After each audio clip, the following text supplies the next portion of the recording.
Hello and welcome to this session. This is Professor Farhat, in which we will discuss the Federal Unemployment Tax Act, known as FUTA. Now, what is federal unemployment is about? It's about compensating a person who lost their job. Now, although we call this Federal Unemployment Tax Act, so the federal government is involved, each state is required to have unemployment compensation program. In other words, when you are unemployed, you don't get paid from the federal government. You get paid from your state.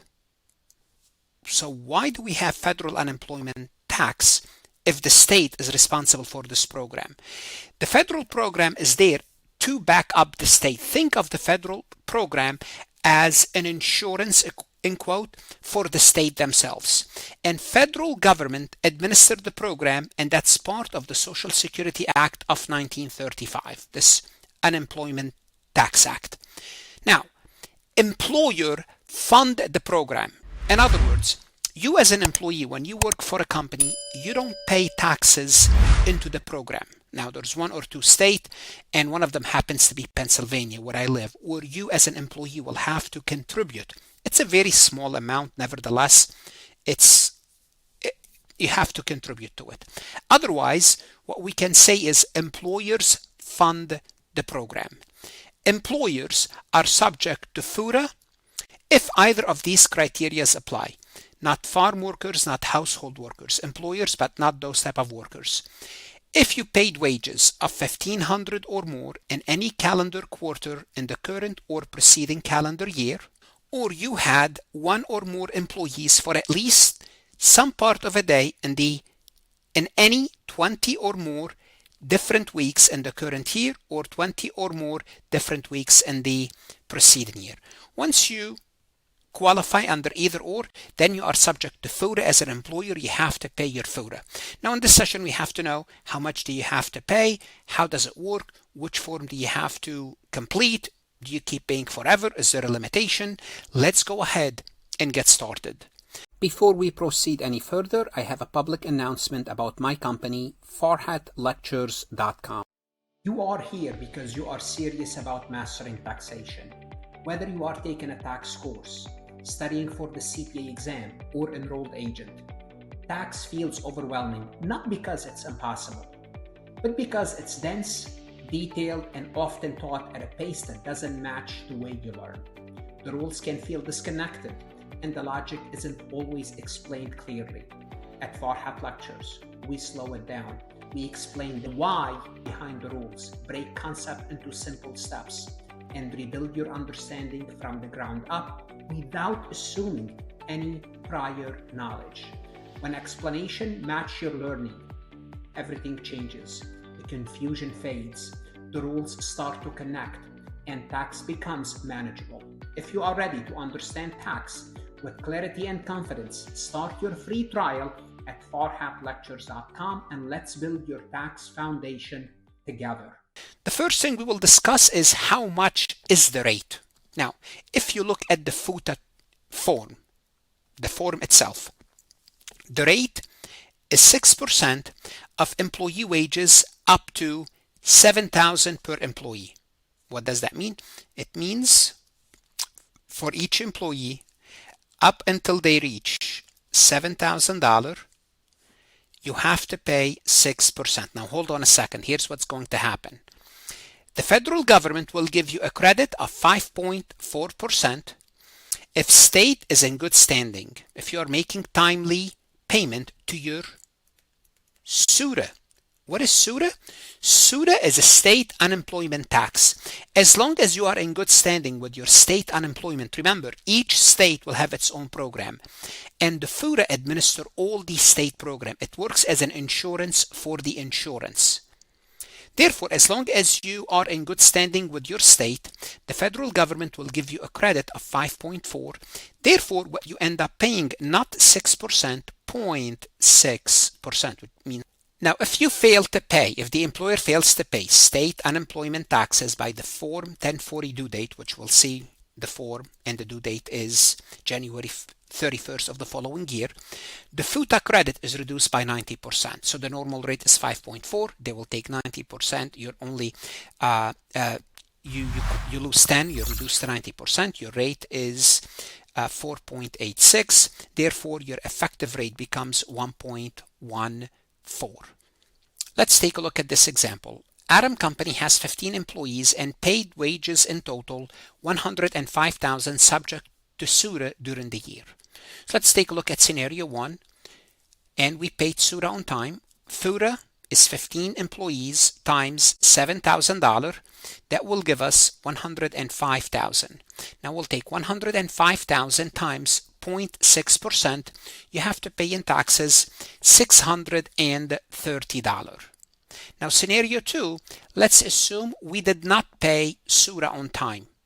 In other words, we failed to get the full credit.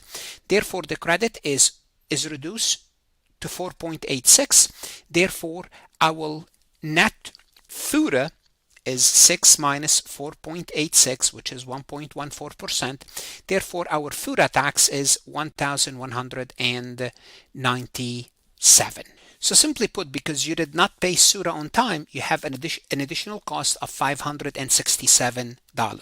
And the reason I wanted to introduce the SUTA late payment, in most textbooks don't mention it, to remind you that the credit that you get, so the 6% is the actual rate, is the actual FUTA rate, but they give you a credit of 5.4%, which will make the rate 0.6%. But if you don't pay your SUTA on time, this credit is reduced. Now, obviously, if you're not in good standing with the state altogether, you have to pay the full amount if you lost your credit. Employers don't do that. They have to be in compliance.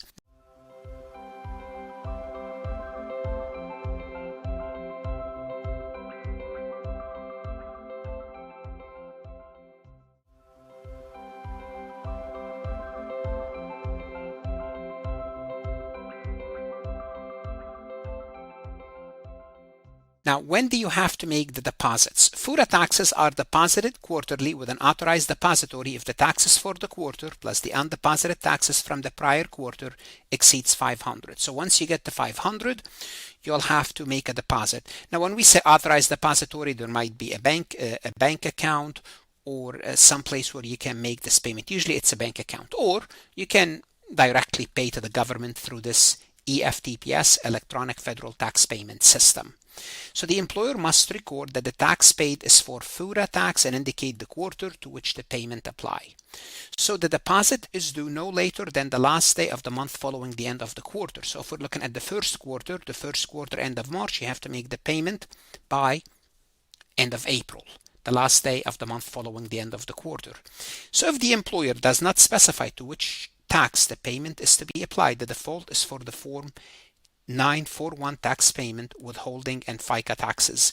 In other words, if you don't say this is for a 940 for the unemployment, the assumption is this is for withholding and FICA taxes, which is Social Security, Medicare, and federal unemployment. So that's why you have to specify it's for the unemployment, which is Form 940. Let's take a look at this example. We have Farhat Company located at 1500 Main Street in Melbourne, has 3 employees. So this is we fill out this section here. And by the way, this is Form 2025. It doesn't matter even if you're looking at this form in the year 2028, it's basically the same. I've been looking at this form for the past 20 years and it's basically the same from year to year.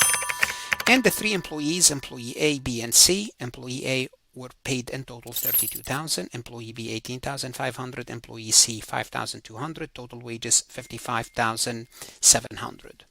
What would happen is total payment for all employees is $55,700. We placed it there. Then payment exempt from FUTA taxes, we don't have any payment exempt. Total of payment in excess of $7,000.